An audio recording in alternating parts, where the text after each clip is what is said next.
السلام علیکم زما خوږو دوستانو مولانا اکبر علي حقانی صاحب د عوام الناس سره یو ډیره عظیمه وظیفه شیر کړې ده.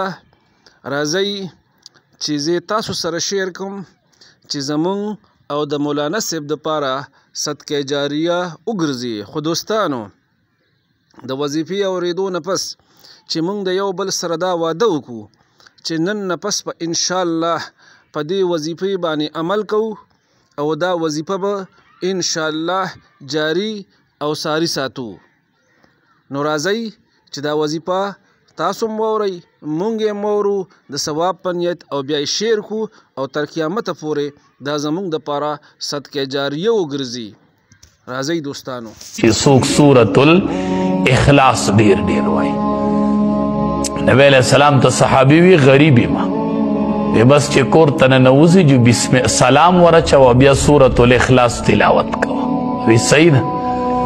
څه ورځې پس راغی وی د الله حبیب دومره مالدار شوم چې الله را سره ګاونډیان مالدار کړل. دی کې الله الصمد دی کنه الله د ټولې دنیا نه بې حاجته دی. الله مام داسې د مخلوق نه بې حاجته کې څنګه چې ته بې حاجته یې.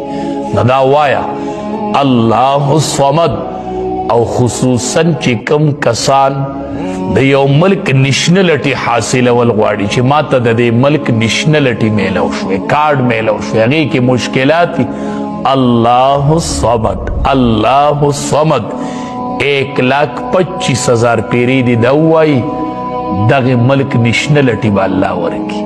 الله الصمد د صمد معنا دا ده کنه دی وجې ده چې د چا نوم عبدالصمد نو دته صمد مه وایې دا ډیره ګناه ده کنه.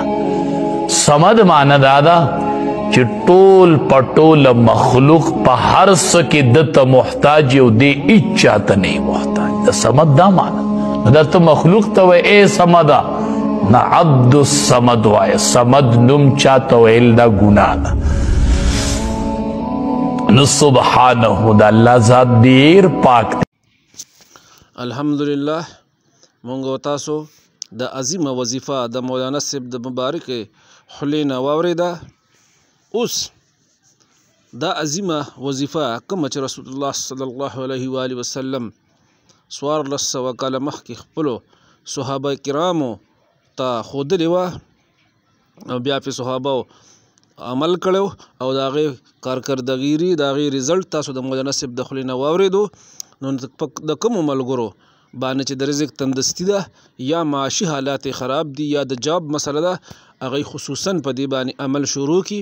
دوستانو که څوک د وظیفې متعلق څه قسم کمنټس لري څه قسم سوال لري نو په کمنټس کې خپل سوال ولیکئ انشاءالله جواب به تاسو ته ملاویږي.